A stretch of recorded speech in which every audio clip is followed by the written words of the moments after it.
आइए जानते हैं आज के प्रमुख अंतर्राष्ट्रीय खबरों को। उससे पहले एक नजर आज के हेडलाइंस पर।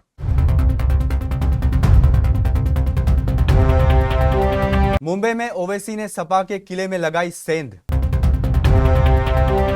शिंदे के बाद भाजपा भी अपने पार्षदों को छिपाने की योजना बना रही। वंदे भारत स्लीपर का टिकट बुक करने से पहले जान ले ये नियम। गडकरी बोले, पुराने लोगों को रिटायर होना चाहिए। मुझे नोबेल नहीं दिया, अब शांति मेरी जिम्मेदारी नहीं। यूक्रेन को अंधेरे में झोंकने की तैयारी। ट्रंप की ग्रीनलैंड को लेकर तनातनी, कैसे भारत को पहुंचा सकती है फायदा। चांदी की रेट में रिकॉर्ड उछाल। 23 जनवरी को बॉर्डर 2 को टक्कर देने के लिए ओटीटी पर रिलीज हो रहे 7 फिल्में। बांग्लादेश को आईसीसी ने किया आउट, तो इस टीम की लगेगी लॉटरी।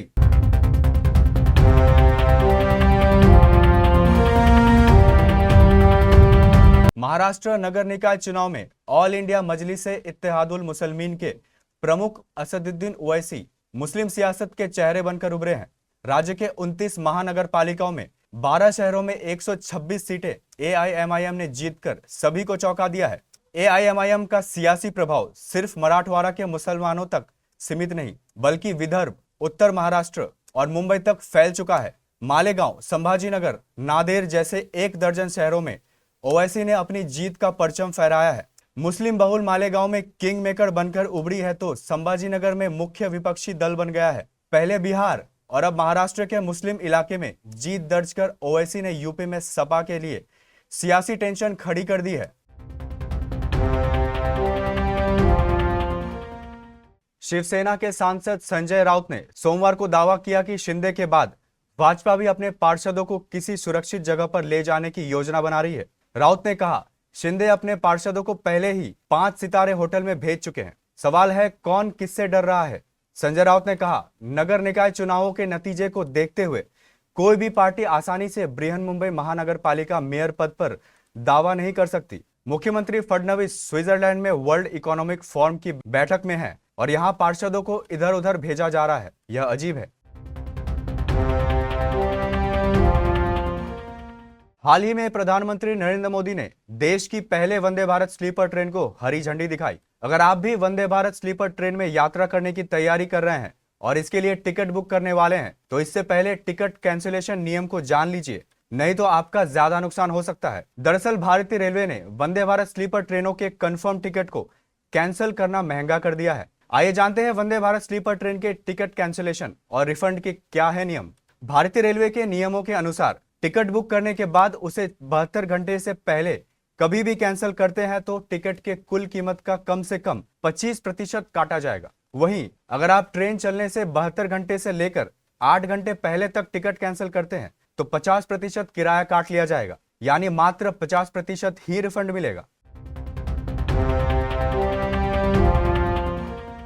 केंद्रीय मंत्री नितिन गडकरी ने कहा कि पुराने जनरेशन के लोगों को धीरे धीरे रिटायरमेंट ले लेना चाहिए। उन्हें नई पीढ़ी को जिम्मेदारी सौंपना चाहिए और उनका मार्गदर्शन करना चाहिए। गडकरी रविवार को नागपुर में Association for Industrial Development AID event के दौरान एडवांटेज विदर्भ खासदार औद्योगिक महोत्सव को लेकर आयोजित प्रेस कॉन्फ्रेंस में बोल रहे थे। इसे एआईडी के अध्यक्ष आशीष काले ने आयोजित किया था। गडकरी एआईडी के चीफ मेंटर हैं। उन्होंने कहा, जब नए लोग ठीक से गाड़ी चलाने लगे तो सीनियर लोगों को दूसरा काम करना चाहिए। अमेरिकी राष्ट्रपति डोनाल्ड ट्रंप नोबेल पुरस्कार ना मिलने से किस कदर झुंझलाए हुए हैं, इसका खुलासा उन्होंने खुद नॉर्वे के प्रधानमंत्री जोनास गाहर स्टोरे को भेजे एक पत्र में किया है। पत्र के कंटेंट को लेकर चौंकाने वाली जानकारी लीक हुई है, जिसमें ट्रंप कह रहे हैं कि दुनिया में शांति के बारे में सोचने की जिम्मेदारी उनकी नहीं है। ट्रंप ने स्वीकार किया है कि ग्रीनलैंड पर कब्जा करने की उनकी कोशिश नोबेल शांति पुरस्कार ना मिलने की झुंझलाहट से जुड़ी है। यह जानकारी पब्लिक ब्रॉडकास्टिंग सर्विस ने दी है। पत्र में ट्रंप ने संकेत दिया कि नोबेल पुरस्कार ना मिलने के बाद वैश्विक मामलों को देखने का उनका नजरिया बदल गया है। उन्होंने लिखा, आपके देश ने 8 से अधिक युद्ध रुकवाने के बावजूद मुझे नोबेल शांति पुरस्कार नहीं दिया। इसे देखते हुए अब मुझे केवल शांति के बारे में सोचने की कोई जिम्मेदारी महसूस नहीं होती। हालांकि शांति हमेशा प्रमुख रहेगी, लेकिन अब मैं इस बारे में भी सोच सकता हूं कि अमेरिका के लिए क्या सही और क्या उचित है। रूस और यूक्रेन के बीच जारी जंग का अंत नहीं हो रहा है। हालांकि युद्ध पूरी तरह से रोकने के लिए अमेरिका की तरफ से भी कोशिश की जा रही है, लेकिन यह अब तक बेनतीजा रहा है। यूक्रेन के राष्ट्रपति वोलोदिमीर जेलेंस्की ने जोर देकर कहा कि अगर रूस सच में युद्ध खत्म करना चाहता है तो उसे कूटनीति पर ध्यान देना होगा। मिसाइल हमलों, ब्लैकआउट या यूक्रेन के न्यूक्लियर पावर प्लांट को नुकसान पहुंचाने की कोशिश पर नहीं। यूक्रेनी राष्ट्रपति ने कहा कि रूस ने हमलों की तैयारी के लिए जिन जगहों का पता लगाया था उनके बारे में जानकारी है। सब कुछ साफ दिखता है कि रूस के लिए कूटनीति कोई प्राथमिकता नहीं है।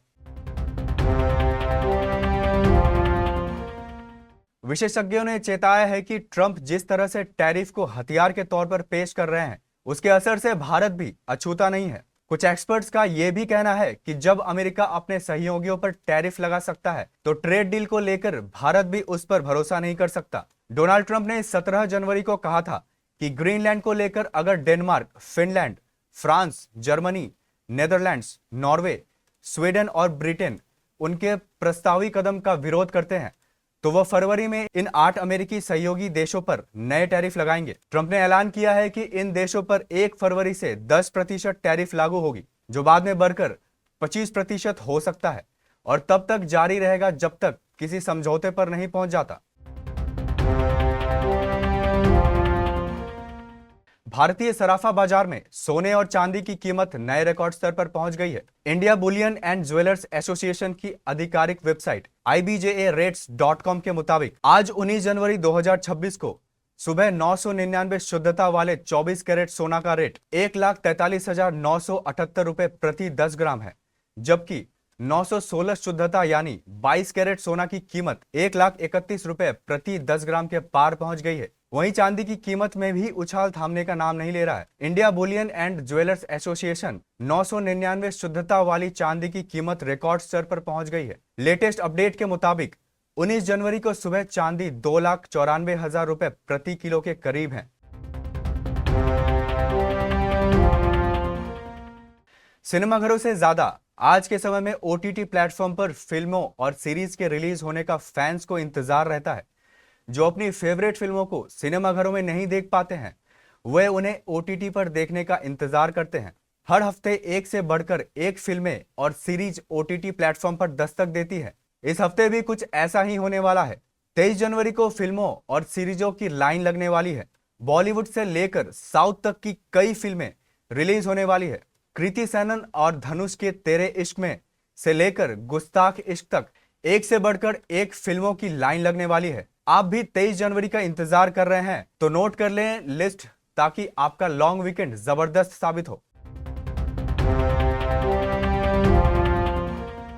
T20 वर्ल्ड कप शुरू होने में अब केवल 2 हफ्तों का वक्त बचा है, लेकिन पिछले 3 हफ्तों से बांग्लादेश क्रिकेट बोर्ड और इंटरनेशनल क्रिकेट काउंसिल के बीच तनाव चरम पर है। बांग्लादेश लगातार भारत से अपने मैच श्रीलंका या पाकिस्तान में शिफ्ट कराने की जिद पर अड़ा है, लेकिन अब ICC ने एक सख्त अल्टीमेटम बांग्लादेश को दे दिया है। ICC ने साफ तौर पर कह दिया है कि बांग्लादेश को T20 वर्ल्ड कप के मैच भारत में ही खेलने होंगे। ICC ने बांग्लादेश को 21 जनवरी तक की अंतिम समय सीमा दे दी है। ICC ने साफ कर दिया है कि अगर बांग्लादेश भारत आने से इनकार करता है तो उसकी जगह दूसरी टीम को शामिल कर लिया जाएगा, यानी बांग्लादेश की वर्ल्ड कप से ही छुट्टी हो जाएगी।